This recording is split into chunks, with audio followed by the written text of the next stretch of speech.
पहा, भाषेचे स्वरूप या टॉपिक बद्दल आपल्याला बघायचं आहे. भाषेचे स्वरूप म्हणजे याच्यामध्ये काय बघायचं आहे, भाषेचे स्वरूप कसे असते. तर 2-3 प्रकारचे स्वरूप असते. एक असते आपला मातृभाषा. एक काय राहते, मातृभाषा. म्हणजे जे आपण घरी बोलतो नाही का, तिला कोणती भाषा म्हटली जाते, मातृभाषा. घरी म्हणजे आपली जी कुटुंबाची भाषा आहे. कोणती भाषा, आपली कुटुंबाची भाषा आहे, तिला म्हटलं जाते मातृभाषा. 2 नंबरला येते आपली बोली भाषा. काय येते, बोली भाषा. हा बोली भाषा म्हणजेच काय, जे आपण दैनंदिन व्यवहारामध्ये दैनंदिन जीवनामध्ये जे भाषा बोलतो म्हणजे दैनंदिन व्यवहाराची भाषा. व्यवहाराची भाषा म्हणजे कोणती भाषा, बोली भाषा.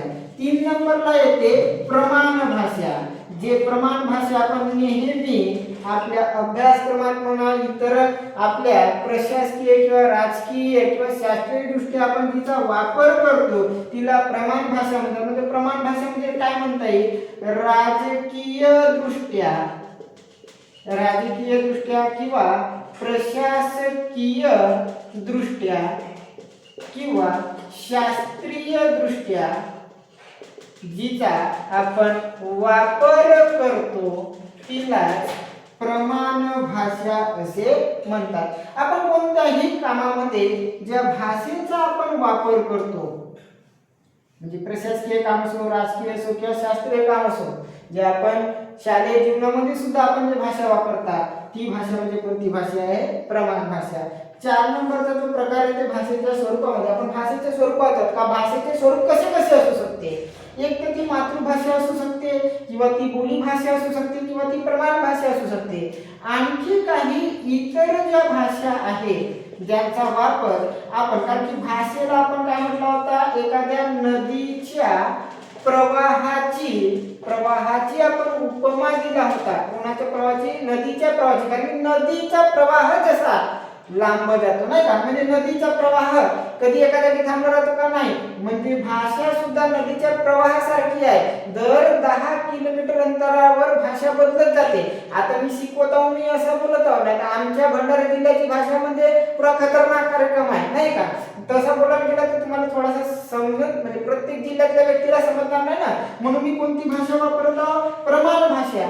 प्रमाण भाषा जे तुम्हाला सगळ्यांना समजेल बा अशी भाषा म्हणजे कोणती भाषा, प्रमाण भाषा. भाषा ही दर 10 किलोमीटरवर बदलत असते. त्याच भाषेचे स्वरूप एक तर ती मातृभाषा राहू शकते, बोली भाषा राहू शकते, प्रमाण भाषा राहू शकते किंवा इतर भाषा. इतर भाषेमध्ये कोणकोणते प्रकार पडतात, एक आहे वऱ्हाडी भाषा. ही वऱ्हाडी भाषा आपली विदर्भाची भाषा आहे. त्याच्यानंतर नागपुरी भाषा, त्याच्यानंतर अहिराणी भाषा, मालवणी भाषा.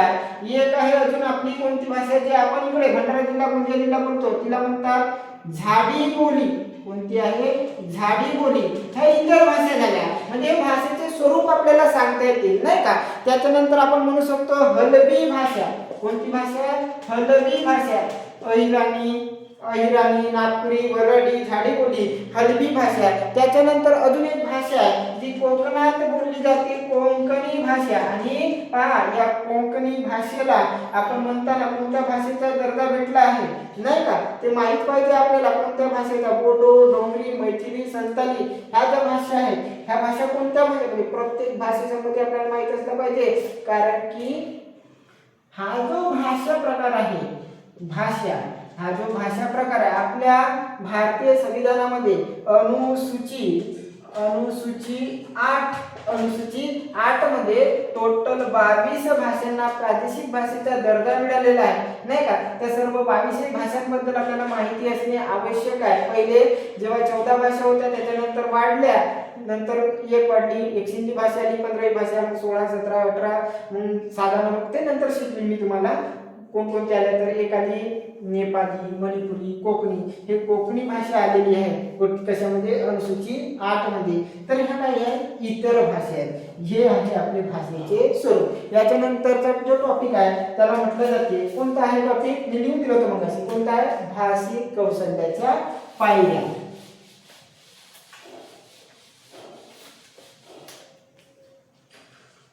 भाषिक कौशल्याच्या पायऱ्या आपल्याला बघायच्या. आपल्या भाषिक कौशल्याच्या कोणकोणत्या पायऱ्या पायऱ्या आहेत त्याचा आपल्याला अभ्यास असणे आवश्यक आहे. अत्यंत महत्त्वाचा टॉपिक आहे. भाषिक कौशल्याच्या जर पायऱ्या म्हटल्या तर सर्वात पहिली जी पायरी आहे तिला आपण प्रथम पायरी म्हणतात किंवा तिला पायाभूत पायरी असे म्हणतात. पायाभूत पायरी म्हणजेच प्रथम पायरी, तिचं नाव आहे श्रवण. काय आहे?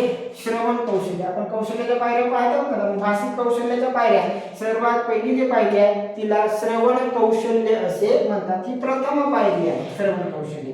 2 नंबरला येते आपल्याला संभाषण कौशल्य. काय आहे? संभाषण कौशल्य. 3 नंबरला काय आहे तर भाषण कौशल्य. काय आहे? भाषण कौशल्य. 4 नंबरला काय आहे? 4 नंबरला आहे वाचन कौशल्य. काय आहे? वाचन कौशल्य. आणि 5 नंबरला आहे आपला 5 नंबरला सर्वात महत्त्वाचा ज्याला म्हटलं जाते लेखन कौशल्य. काय आहे? लेखन कौशल्य. हे आहे श्रवण कौशल्य, हे आहे भाषिक कौशल्याच्या पायऱ्या.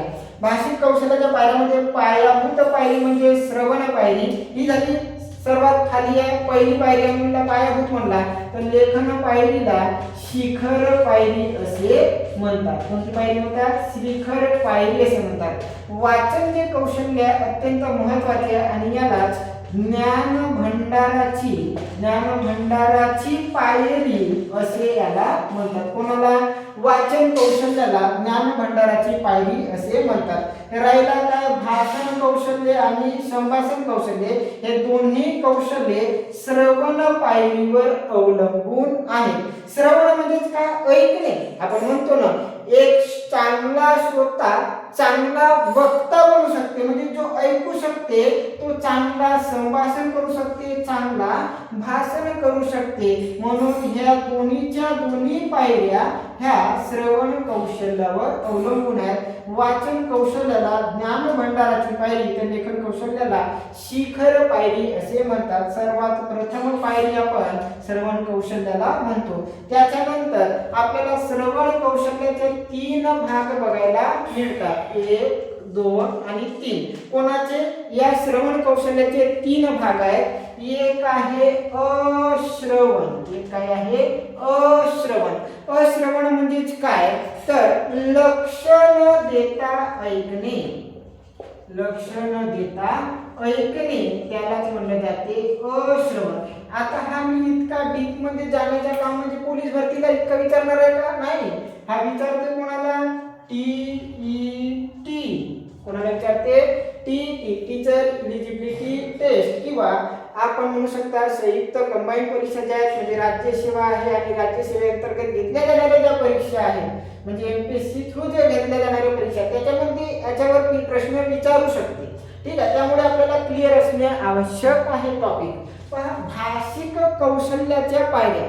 मी याच्या आधी काय शिकवलो हे तुम्हाला काय करावं लागेल? याच्या आधी जे माझे व्हिडिओ टाकलेले आहेत ते बघावं लागेल. म्हणजे एका घटकावर दुसरा घटक, दुसऱ्या घटकावर तिसरा घटक असे अवलंबून आहे. त्यामुळे काय करावं लागेल तुम्हाला? पूर्णचे पूर्ण हे व्हिडिओ कंटिन्यू बघावं लागेल. त्यामुळे तुम्हाला हे सर्व टॉपिक क्लिअर होतील. नाही बघितले तर मग विचारातून काही पाहिलं तर समजेल का? नाही का? नाही का? आता पिक्चर विचारातून पाहिला तरी आपण अंदाज लावता नाही सुरुवातीला असं झाला असेल तर शेवट तसा होईल. नाही का? पिक्चर नाही भाऊ, आपला हा याच्यावर जीवन अवलंबून आहे, आपला करिअर अवलंबून आहे. जर आपल्याला समजला तर आपल्याला नोकरी लागते. कारण की आपण नोकरी कशी लागेल हे जर समजेल आपले एक मार्क पक्के होत जातील. नाही का? मग भाषिक कौशल्याच्या पायऱ्या पाहत असताना आपण सर्वात पहिले श्रवण कौशल्य पाहिलं. श्रवण कौशल्यामध्ये काय आहे? अश्रवण. अश्रवण म्हणजे लक्ष न देता ऐकणे त्याला काय म्हटले जाते? अश्रवण. त्याच्यानंतर आहे दुसरा अपश्रवण. काय आहे? अपश्रवण. अश्रवण आणि अपश्रवण. त्याच्यानंतर आहे कोणता आहे तर अर्धश्रवण. काय आहे? अर्धश्रवण. आता मला सांगा अपश्रवण काय? अश्रवण म्हणजे लक्ष न देता ऐकणे तर अपश्रवण म्हणजे काय आहे? चुकीचे ऐकणे. काय आहे? चुकीचे ऐकणे. आता चुकीचे ऐकणे म्हणजे काय? समजा मी म्हणलो पकोडा. काय म्हणलो मी? पकोडा. तुमची लक्ष नव्हती. आता पाहिलं मग तुम्हाला हा पकोडा दिसते पण तुमची लक्ष नव्हती आणि तुम्ही चुकीचे ऐकल्या म्हणजे अपश्रवण झाले. पकोड्याच्या ऐवजी दुसराच काहीतरी शब्द तुम्ही ऐकल्या. आता जर तुमच्या मनात आला असेल तो नाही का तुमच्या मनात तर काराबिरा येतच राहते नाही का तर त्याला म्हटलं जाते अपश्रवण. समजा